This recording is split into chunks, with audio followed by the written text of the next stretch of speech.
Hello everyone. So I wanted to make a video as a bit of a guide of the Hasbro, the WWF Hasbro figures. Mainly really because there isn't one on YouTube at the moment. I just thought it might help someone. I sort of wish when I was beginning to collect them that someone had done one. It's mainly for beginners really, because I'm going to sort of go through the basics of it, but I'm going to go through the variants of the different figures as well, because that's one of the things that confuses people when they first start collecting, is the different variants. And I'll sort of go through the difference of collecting mock figures, which are to the beginners, to me it means mounted on card. Some people will say it means mint on card, but it means mounted on card. It means in the packet basically. So I'll talk about the difference between collecting the ones in the packet and the ones that are loose, and I'll show you nearly every single Hasbro figure. I'm missing 2 from the main collection and I'm missing 2 mail-aways, but I'll talk to you about them anyway. So first of all, we'll look at them how they sort of originally came. This is the Hasbro figure on the packet, mock, as you would see on eBay, and each series that they produced, well, not every single series, but each series they produced had a different colour on the back. So that's got yellow, we've got a green card and a blue. I think the first 6 series or something like that were all blue, and then they started changing the colour of the back. The green cards, which consist of there's about 7 or 8 wrestlers in that series, which was the last series. They are the more rarer ones, and the reason being is that Hasbro stopped making them sort of shortly after they started to release these green cards. Yokozuna, 1, 2, 3 Kid, a couple of the others I'll show you. And so the green cards are rarer than the others, and that applies for whether it's on the card or whether it's loose. It doesn't really matter, they're still quite rare. One thing to watch out for if you're going to go for a mock collection, just make sure that they haven't been taken out of the pack. If someone on eBay is trying to sell a resealed one, they should tell you that it's resealed. So, as an example, my Yokozuna, that was sold to me as resealed, so I was happy buying it. The reason why I had to buy a resealed one is because that cost me, I think it was £45, as opposed to probably about 80 if it wasn't resealed. So the green cards are more expensive. Some of the other ones will cost you sort of anywhere between 15 to 30 quid for sort of some of the less rarer ones. So we've got Rikishi there, who's Fatu, Mr. Perfect and Kamala, unfortunately not with a moon, and I'll go through that as well. 2 differences in the mock, well, 2 main differences, is that you've got English cards, so you can see there it's, I think this is Real Wrestling Action, and you've got the foreign cards. The English cards tend to be more expensive on eBay. That's just how it is. The collection that I'm going to show you today is loose. The reason why I have got some of them in the packet is because at the time on eBay it was just as cheap to buy the mock ones as it was to buy the loose ones.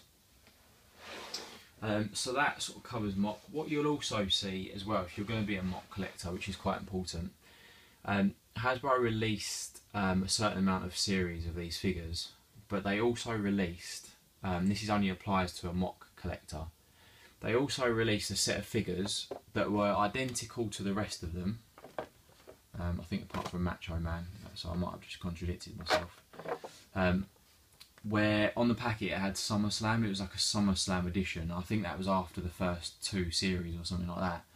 So if you're a mock collector, you'll need to get the figure that looks like that, and then you'll need to get the SummerSlam one. I'm not actually sure if Jimmy Snuka was a SummerSlam one, but I'm just using that as an example.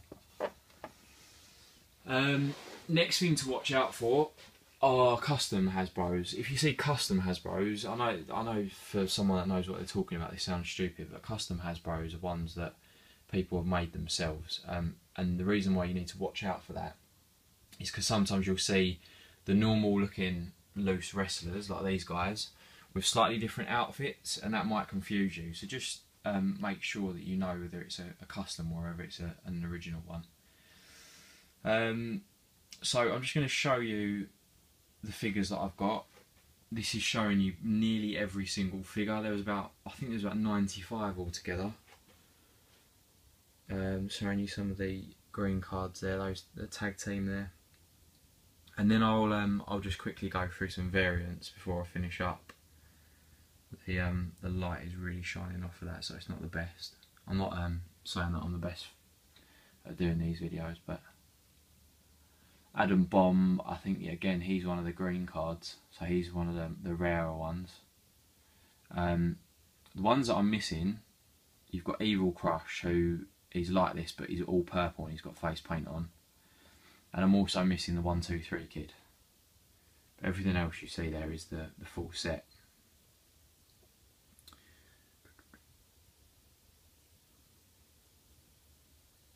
Dusty Rhodes. Dusty Rhodes is slightly more expensive than some of the others, so you'll pay anywhere sort of between well, £3 maybe up to about sort of £20 for maybe Dusty Rhodes or something like that, and then you could potentially pay sort of like 35–40 quid for some of the green cards. So Adam Bomb loose could be about sort of 40 quid. So that's the sort of price you're looking at for these. Then you go on to the mailaways. So Hasbro did a thing through a magazine where you could send off the 3 wrestlers: Hulk Hogan, Bret Hart, and The Undertaker. So this is the Hogan one. Comes in a bag like this, and that was one of the mail-away ones. The other 2 mail-away figures are quite hard to identify unless they're in the bag, and that's because they look almost identical to figures that had already been released. So if we look at Bret Hart, for example, there's 4 Bret Hart figures that you'll need to collect. There's this one, which I think is one of the earlier series, like 3 or 4 or something like that, and he's got a pink heart. You've got the Series 8, I think it's Series 8, it's Red Series, Bret Hart. And then you've also got 2 more variants of this, well, sort of 1 more variant as such. When they released this Bret Hart on the blue card, they also released him with a purple heart. So again, if you're a mock collector, or even if you're a loose collector really, you'll need to get the Bret Hart with the pink heart and the Bret Hart with the purple heart. And then you also, the only way you're going to be able to tell if it's a mail away, if it's in the bag really, otherwise you haven't really got another way of telling that Bret Hart was a mail away. So there are the differences in the Bret Harts. Just quickly, there's a difference between this Macho Man and this Macho Man. They're both wearing purple shorts. One's got Macho King on the back and one's got Macho Man. And I think I'm correct in saying that that's because one of them was a SummerSlam edition, or if not, it just meant that they re-released the figure and they re-released it slightly differently. So on the back of him he's got Macho King and this one's got Macho Man. Just lastly then, on The Undertaker. The Undertaker has got a couple of different variants as well. So you've got this one, which was a Series 8, who was released with a cloak. Something like Series 8, I could have got that wrong. You've got this Undertaker, who is exactly the same as the previous one, but he's got ginger hair.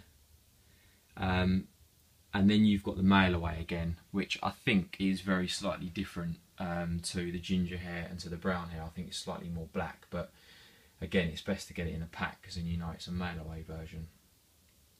And that's pretty much it. Thanks for watching.